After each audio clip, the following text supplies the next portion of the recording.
fundamental e onde a gente não pensou, que é mercado de trabalho. Né? E a experiência da Carmen nisso é interessante, que psiquiatria infantil é uma das especialidades que não existe na rede pública. Enquanto concurso, enquanto emprego. Eu acho que isso entra naquele esquema de motivação que o Di Lorenzo estava falando. É difícil formar um residente que depois não tem que trabalhar. Aí o mercado particular é muito óbvio na minha maneira de ver. Acho que outra coisa interessante é a questão que o Marcos deve falar da interface com outras áreas, porque é exatamente a nossa maior dificuldade. Acho que a descaracterização do psiquiatra profissional, a falta de critérios dele, e principalmente a falta de respeito que ele tem no restante das outras áreas médicas. Não do problema das outras áreas médicas, eu acho, do problema do próprio psiquiatra da infância. Acho que isso toca a questão do diagnóstico da terapêutica que o Raimundo vai falar. E acho que tem uma outra coisa que o Raul vai falar, que para mim é extremamente interessante, que é assim, o quanto nós ficamos separados, né, do mundo. Ou porque nós ficamos restritos à universidade, a universidade brasileira é interessante porque ela funciona como um todo de marfim, e nada do que acontece fora a penetra e ela não tem intercâmbio com a comunidade, ou pior ainda, nós ficamos presos no consultório, que eu acho assim, extremamente complicado, porque significa que nós somos médicos de 20 pacientes durante 5 anos. Então eu acho assim, que essas questões devem ser os pontos básicos para a gente poder discutir. Eu acho que isso é um basal, o alicerce do problema nosso. Cada um deles deve ter de 5 a 10 minutos para falar, vou pedir para serem mais ou menos sucintos, e depois a gente conversa. Acho que é o mais importante nós discutirmos e tirarmos algumas coisas depois. Então, o Raimundo começa.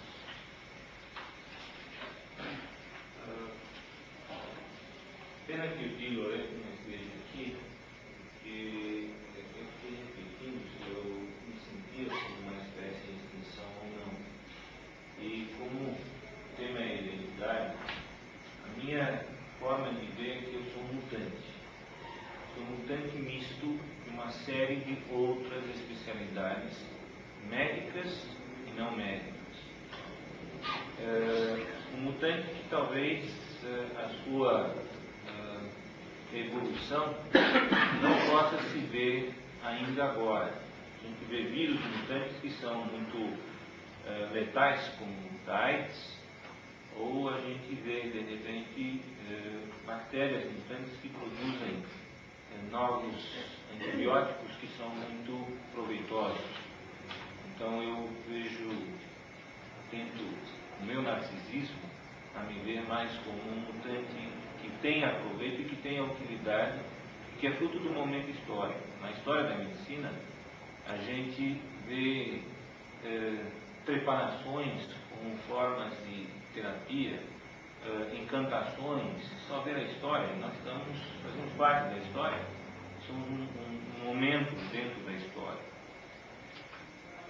Tentando estar dentro de 1993, o que diferencia o psiquiatra infantil de um outro psiquiatra ou de um outro profissional? Na Enciclopédia Médica Francesa de 1993 agora, Jacques Constant e François Comité, de Chartres e Bourges, tem até um novo rótulo, né, para o pedopsiquiatra, que é uma abordagem médico-psicopedagógica. Já se vê outras formas evolutivas. E no que o exame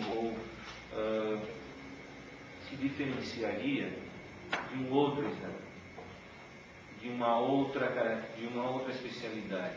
Eles colocam já de início com o pedido do exame. O pedido do exame não vem do paciente, ou de identificar o paciente. Vem ou da família, ou da escola, ou do sistema judiciário que encaminha para ser avaliado. Então não é, essencialmente, a pessoa que esteja solicitando a intervenção do psiquiatra infantil. O que caracterizaria esse exame? Estaria baseado no quê? O mais importante é o fato que é um ser em desenvolvimento, e a visão de desenvolvimento que diferencia o psiquiatra infantil do psiquiatra de adulto, que diferencia o psiquiatra infantil do pediatra. E, sobretudo, a necessidade de uma teoria de desenvolvimento, que este psiquiatra infantil terá que ter para embasar-se. Diante daquilo que ele observa, tem uma ampla variedade de sintomatologia e de interpretação conforme o tempo, a idade em que esteja colocada essa criança. Uma criança que tem uresia com 2 anos de idade é diferente de uma que tem aos 4, aos 8 e aos 15. Terá que ter investigações diferentes dependendo do momento do seu desenvolvimento. Além disso, dentro do sistema de avaliação, o psiquiatra infantil tem um conceito de desvio patológico que lhe é característico. Ontem, o Dr. Aim colocou a classificação atual, o DSM-3R, né, que é o que há de mais presente, estatisticamente validado, tem uma série de defeitos, talvez, mas tem uma grande qualidade. É algo que foi pesquisado por grande quantidade de psiquiatras infantis, não só nos Estados Unidos, mas em vários centros. O próprio Dr. Maurício Nobel estava mencionando que foram parte, Campinas foi o centro no Brasil que levantou isso, mas o trabalho nos Estados Unidos eu participei durante a minha residência, em que a gente tinha que fornecer casos que iam para um centro onde era compilado, verificado se era estatisticamente válido. Então, começa-se a se validar aquilo que a gente chamaria de patológico ou não, e não mais ser uma impressão de um determinado indivíduo, mas já é um consenso estatístico. O psiquiatra infantil precisaria de uma educação própria, e ele teria que saber o que é que está acontecendo dentro da cultura daquele momento. Ele não pode, de repente, ser alguém que é educado nos jardins, na zona sul de São Paulo, e fazer psiquiatria infantil em Itaquera e querer que o sistema de valores que ele tem no jardim sejam iguais àqueles que estão lá em Itaquera. Um dado que é mais pessoal da avaliação dentro da conduta de diagnóstico é uma postura de observação participativa, sem, contudo, ter aquilo que se chama de uma neutralidade completa. Isso o distancia daquilo que é um dos cânones básicos da assim chamada escola psicanalítica pura. Então, há modificações que o tornam psiquiatra infantil. E, sobretudo, quem nos observaria numa sala de avaliação acharia que a gente é um pouco esquisito, são os materiais que a gente usa para o diagnóstico. Brinquedos, papel, lápis e assim por diante. O Chico adora sistema algorítmico, né? Então, não seguindo o sistema do Chico, mas de uma forma um pouco mais esquemática. Tem que dar pedrada, Chico. Como é que a gente poderia pensar uma forma de árvore o diagnóstico e a terapêutica? Inicialmente, o psiquiatra infantil vai olhar para o aspecto fenomenológico. E a fenomenologia só irá ser válida se ele levar em consideração aquilo que é o histórico que é fornecido pela família.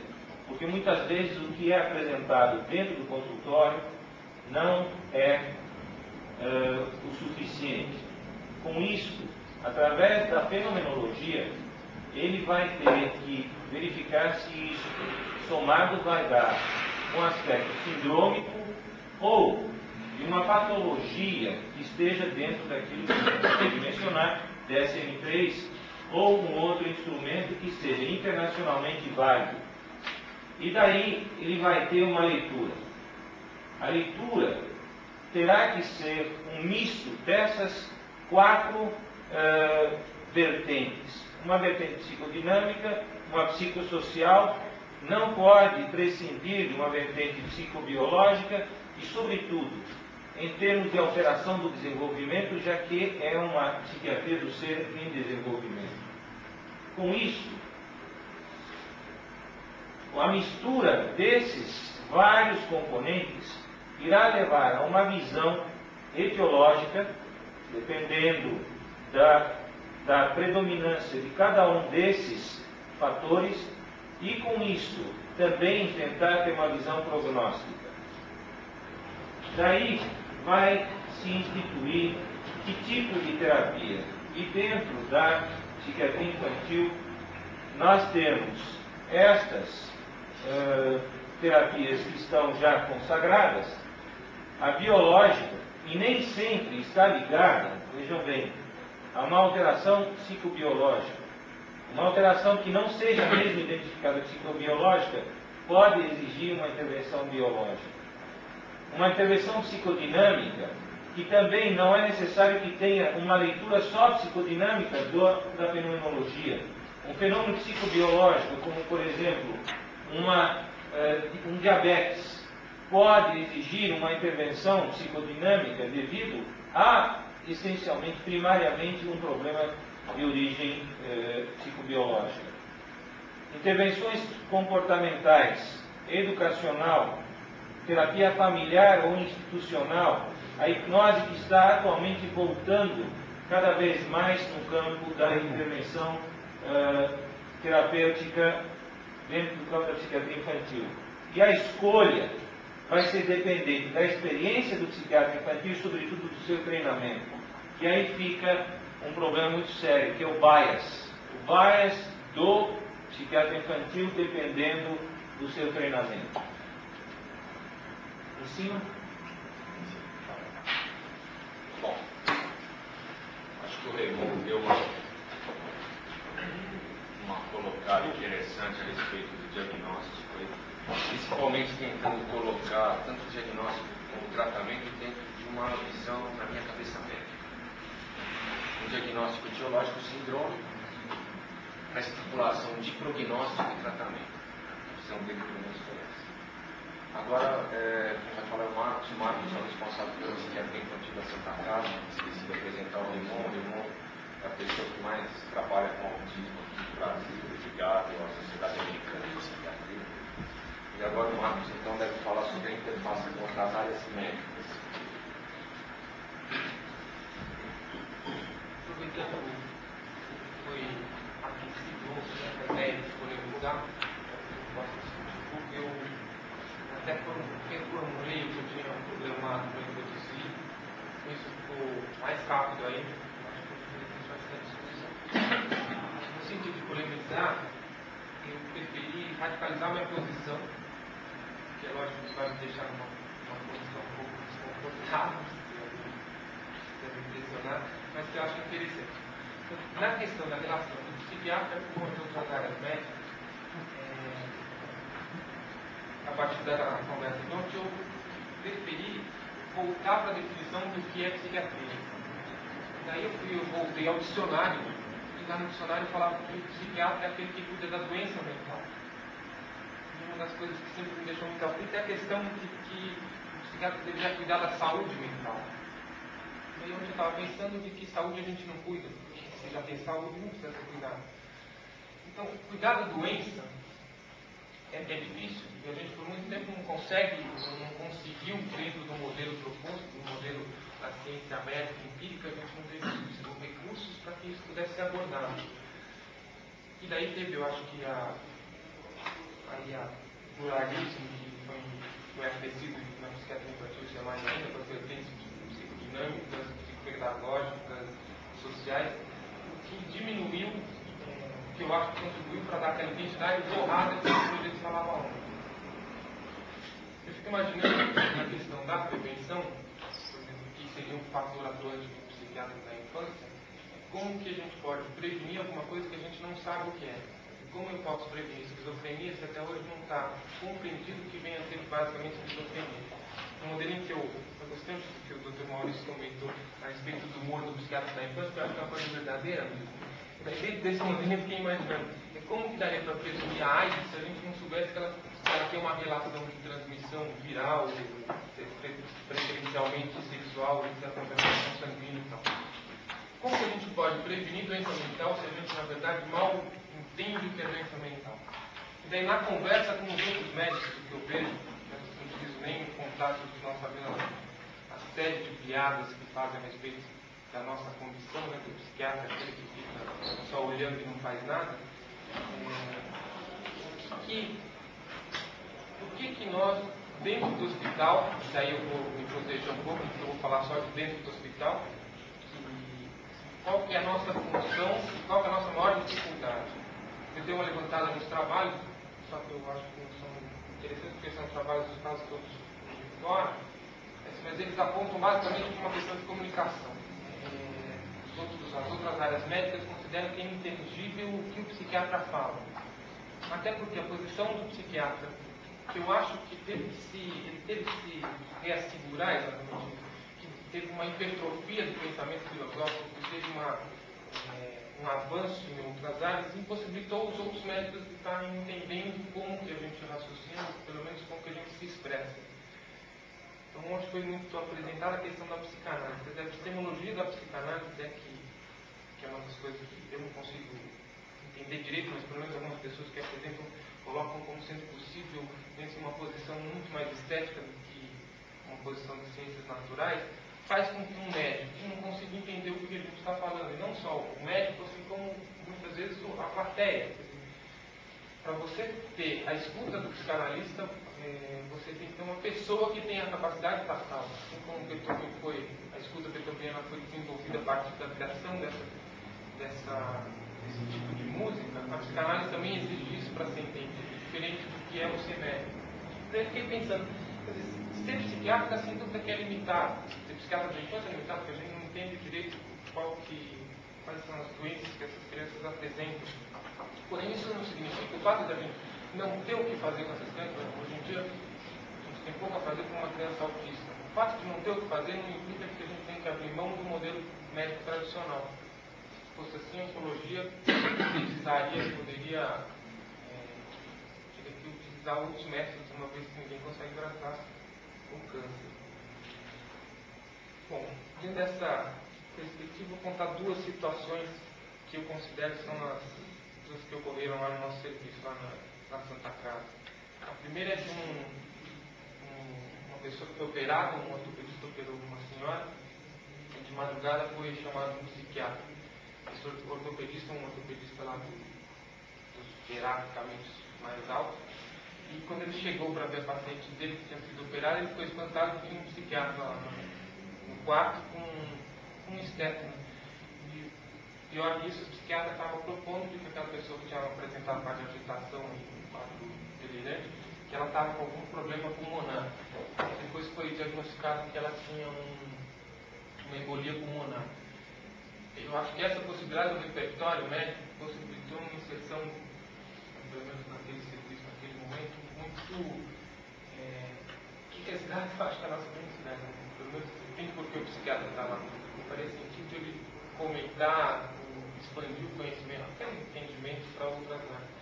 E a outra tinha um garotinho com uma retrocolite ulcerativa super importante, que estava com um quadro de caquexia, e foi avaliado e entendido como apresentando um distúrbio depressivo além da retrocolite. Foi discutido e indicado o uso de antidepressivo tricíclico. E os pediatras achavam que a gente não devia dar antidepressivo, até porque ele tinha uma frequência cardíaca um pouco elevada e estava com aquele estado nutricional. E o que eu achei interessante é que lá na psiquiatria a gente não conseguiu argumentar o suficiente da segurança ou da possibilidade de estar usando esse tipo de medicação nesse tipo de quadro. Porque era possível que a gente usasse o antidepressivo como método terapêutico. E a gente não teve essa capacidade de fazer isso. De um lado a gente conseguiu ser médico, do outro eu acho que a gente ainda peca muito por uma falta de conhecimento. Para terminar, eu acho que na relação entre médicos, o psiquiatra da infância deveria estar com uma capacidade de formação instrumental melhorada, mais médica, e é lógico que toda a riqueza psiquiátrica ela vem aumentar a qualidade do psiquiatra, mas a base do conhecimento deveria voltar para a ciência científica natural. Bom, acho que o Marcos traz uma outra questão que é importante de caracterizar o que o Loreto falou antes, né? Que é o abandono do papel do médico por parte do psiquiatra da infância. Acho que a nossa geração, acho que posso falar pelos quatro aqui da mesa, pegou exatamente esse momento, o abandono do papel do médico. E acho que isso significa o abandono de toda uma bela parte da nosografia médica. Ou seja, todos os quadros orgânicos do Marco Cinco deixaram de ser parte do psiquiatra e entraram no campo da neuropediatria, como o Loreto contava. A ponto de, no último congresso da BNEC, a própria neuropediatria falar sobre autismo. É um dado extremamente interessante. E isso vai trazer o que a Carmen vai falar também, que é assim, sobra o que para a gente trabalhar num país de terceiro mundo, sem dinheiro, onde é impossível fazer psicoterapia, mas pelo menos a nível de grande população. Então, qual a experiência a nível de rede pública? A nível de rede pública, eu acho que a gente está vivendo um momento da saúde como um todo extremamente ruim. Mas eu acho que em termos da especialidade, a coisa é mais caótica ainda. A gente não existe como especialidade médica, né, dentro do serviço público. O psiquiatra infantil, ele não existe como figura, né, como profissional. Você tem o psiquiatra, você tem o pediatra, o concurso para o neurologista, mas o psiquiatra infantil não existe. Né? E a partir daí, toda a estruturação do serviço fica deformada. Como você pode estar montando serviços de complexidade maior para atender demandas como a gente tem hoje, né? Para atender os autistas, diagnósticos infantis, você não tem profissional. Não tem profissional nem para fazer diagnóstico. Os indivíduos são selecionados com uma prova que seleciona psiquiatras gerais, psiquiatras de adulto. Isso é o que a gente tem na prática. A outra dificuldade é conhecer qual é a dimensão da doença mental na população infantil, né, da cidade, que a gente não tem. É tudo estimado, pensa-se que, acha-se que, mas isso não existe, né, de uma forma organizada, estruturada, até porque quem faz o diagnóstico inicial na rede pública não é o psiquiatra, né, é o profissional psicólogo. E aí, assim, a dificuldade de trabalhar com dados de morbidade por conta da característica do diagnóstico que o Raymond levantou, que é importante, né? O diagnóstico de patologia, e poder trabalhar com planejamento de serviço. Como você amplia ou cria serviços para atender crianças se você não tem esses dados anteriores. Então, ao lado da necessidade de criar a figura do psiquiatra infantil para estar fazendo diagnóstico no nível secundário, fazendo parte de um ambulatório de especialidade, junto com o otorrino, com o oftalmo, resgatando o papel médico que o Marcos levanta, né, a nível de diagnóstico mesmo, de propor uma possibilidade terapêutica que está encaminhando para um equipamento de complexidade maior, que é o Hospital Dia hoje, né, que tem o psiquiatra infantil, a gente não tem um nível intermediário. Então hoje você tem equipamento, e a gente tem 3 na prefeitura, que tratam os pacientes mais graves, os psicóticos, os autistas, os distúrbios de conduta graves, os neuróticos graves, os infantis, estão em 3 equipamentos. Como eles chegam lá? Eles estão chegando lá também para diagnóstico, porque não existe o nível intermediário. Alguém captou essas crianças e encaminhou para um serviço que sabe que atende os graves. Ou como eu ouvi uma vez de um profissional, aonde tem alguém que pode prescrever os paraquedas. E no restante, o psiquiatra de adulto tem muito receio de lidar com criança, até porque não tem a especificidade, né? E o profissional psicólogo não pode prescrever. Então, essas crianças mais graves estão desembocando num serviço que deveria estar fazendo atendimento, né? Eles estão fazendo também diagnóstico. Então, o mercado de trabalho existe, é uma questão de começar a organizar essa demanda e organizar questão da formação do psiquiatra.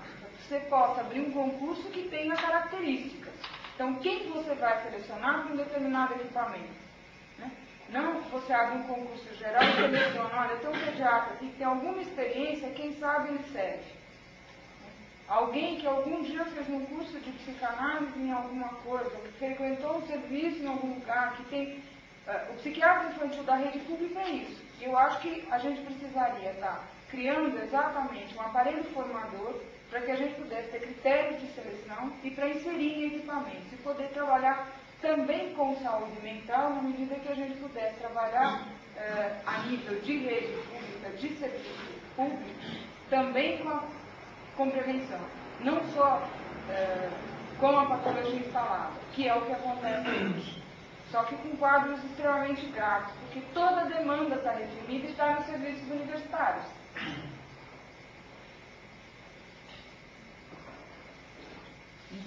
Eu acho que a Carmen deixa 3 perguntas interessantes.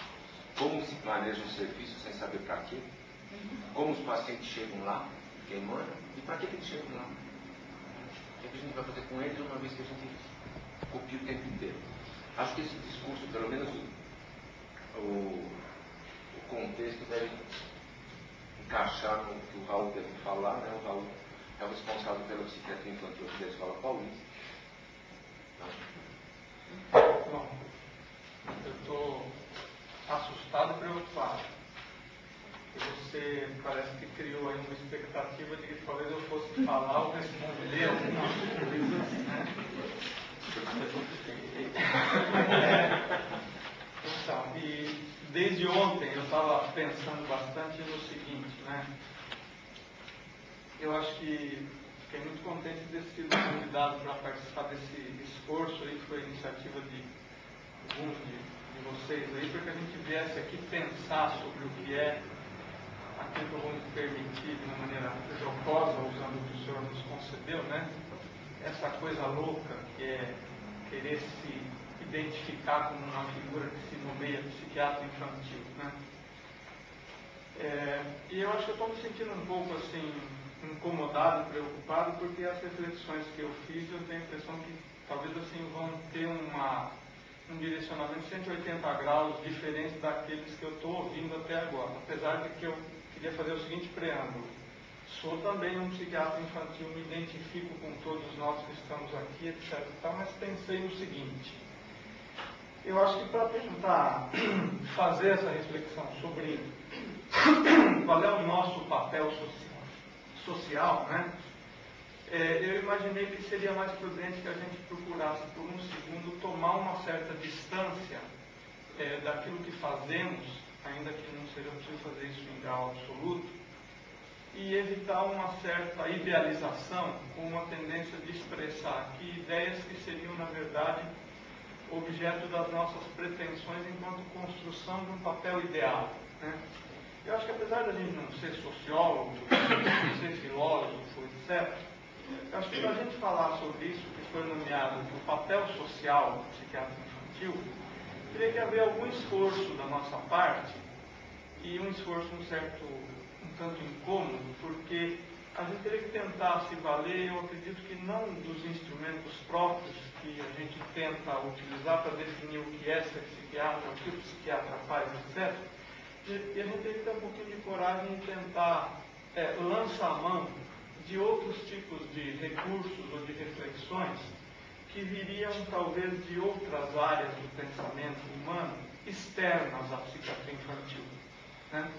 Então, apesar de eu não ser nada disso, eu ousei trazer como a minha contribuição enquanto um psiquiatra infantil, dentro das nossas limitações sobre esses conhecimentos, algumas ideias que eu fui tirar em outro lugar. Enquanto um psiquiatra infantil que sou um diletante, um curioso a respeito da sociologia, da política e da filosofia, como eu acho que todos nós somos, né?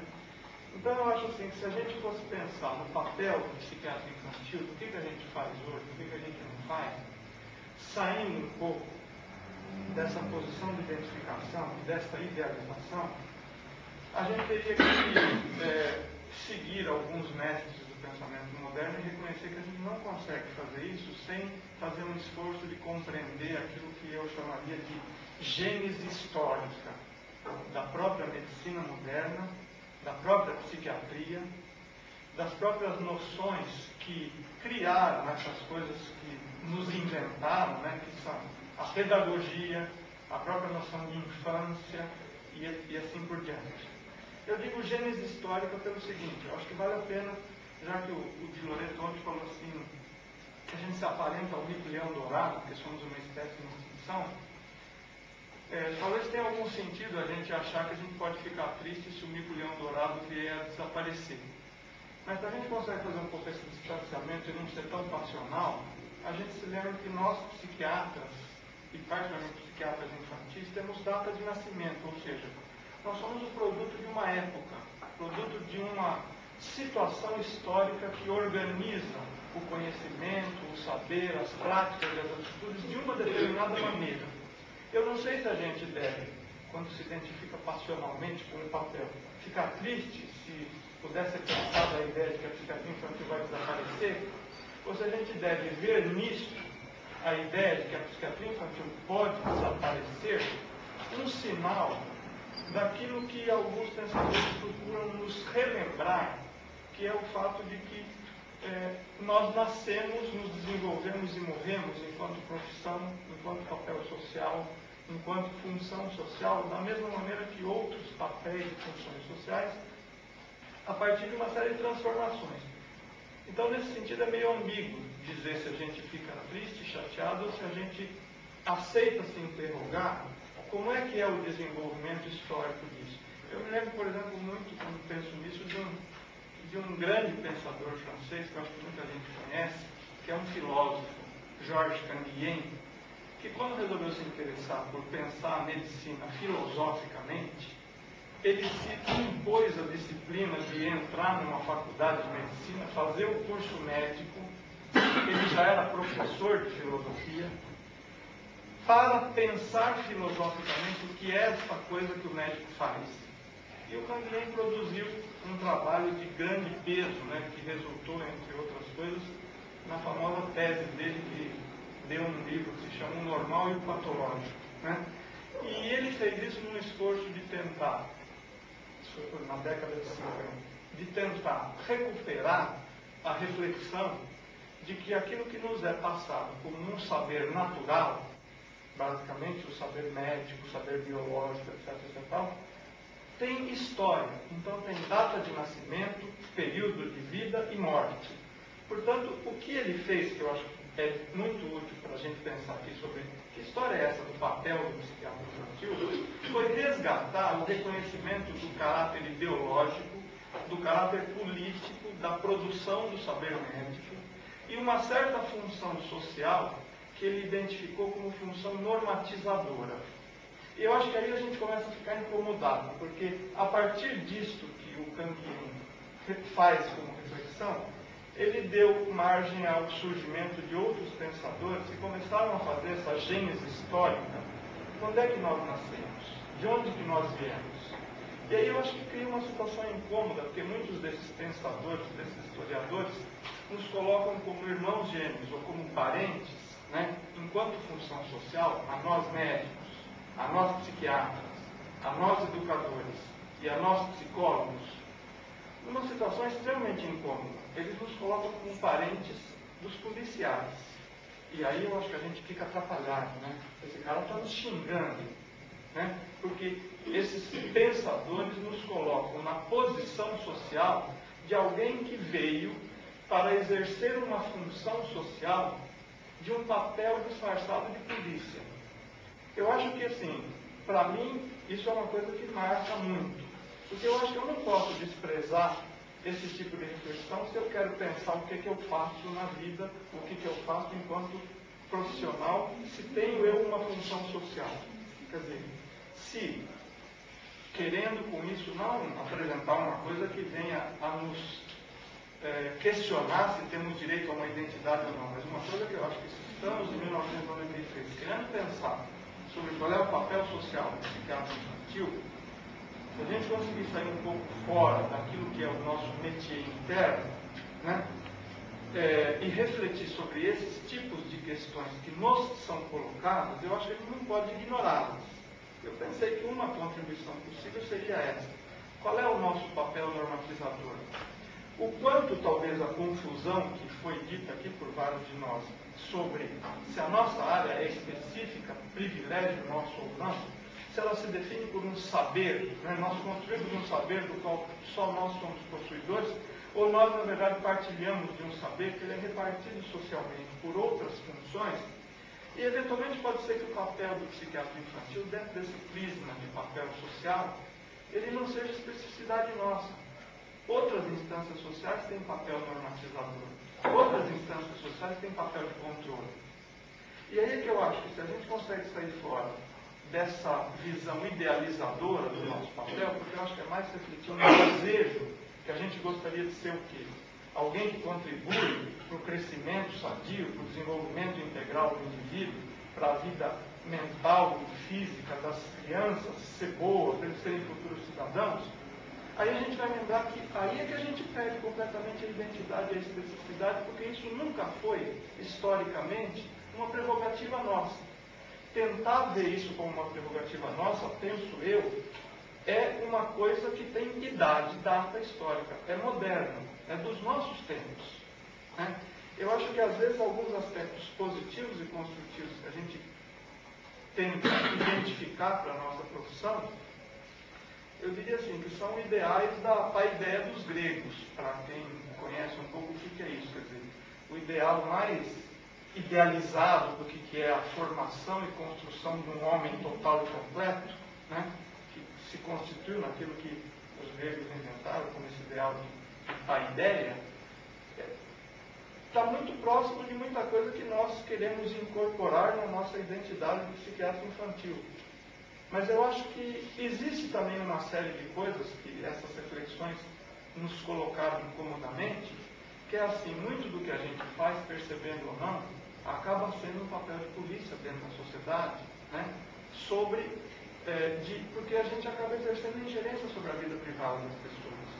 E dentro desse prisma, dentro dessa reflexão, né, de que esta é uma função que a gente incomodamente não consegue escapar dela, eu acredito que se a gente for pensar na reflexão que a gente vai daquele dia inteiro sobre o que é que nós estamos fazendo no mundo, eu acho que esse é o lado incômodo. Nós podemos talvez não gostar dele, mas ele também acabou fazendo parte da nossa construção histórica. Né? Então eu acho que, para mim, isso permite a gente colocar até de outras formas, um pouco diferentes, a questão assim, qual é o nosso saber específico? Qual é o campo específico do trabalho do psiquiatra infantil? Será que nós vamos definir isso, como eu acho que durante muito tempo se tentou, pelo viés de dizer assim, não, aqui tem patologias que são prerrogativas nossas. Isso é um modelo do nascimento, um modelo, segundo dizem esses pensadores, de como é que se construiu a medicina moderna e como é que ela se repartiu nessas especialidades que elas são hoje. Então a gente, para ter identidade dentro da medicina moderna, precisa ter uma doença que a gente dissesse assim, isso é meu, o meu, não mexe nisso. Né? E se a gente não tiver uma doença que nos identifique, a gente perde a identidade. Isso se eu quiser manter dentro desse prisma que eu acho que é meio estreito de reflexão sobre o nosso papel. Né? Mas que infelizmente eu acho que foi, durante muito tempo, não sei até quanto ele é ainda hoje, um modo de pensar o que é o psiquiatra infantil. Se eu não tiver uma doença, que seja só minha, eu perco a identidade. Se eu, por outro lado, vou para o outro prisma, né, que eu estou colocando aqui de uma maneira jocosa, identificação do que seria o ideal da paideia dos gregos, eu quero participar da formação do ser humano, bom, aí eu estou no outro polo. Eu acho que aí nós vamos realmente, na minha impressão, nos misturar com todos os outros tipos de pessoas, de pensadores e de indivíduos que quiseram refletir sobre isso. Isso não é prerrogativa nossa.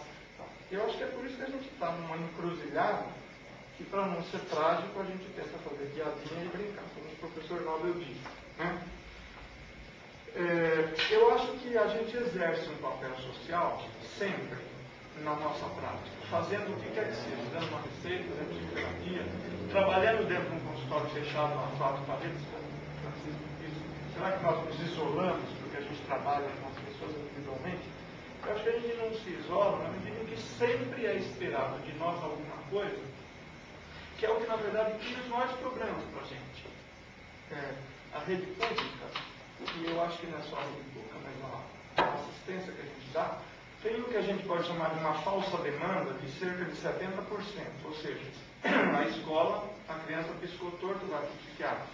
Acontece que esse papel policial e normatizador, o sujeito não está adaptado, alguém tem que tomar uma providência com relação a ele, outros profissionais podem exercer esse papel. E eu acho que às vezes eles exercem melhor a serviço de determinados interesses do que nós, porque a gente ainda tem uma formação meio humanitária, a gente quer esquadrinhar, a gente quer separar, a gente quer ver se o cara tem ou não tem problema.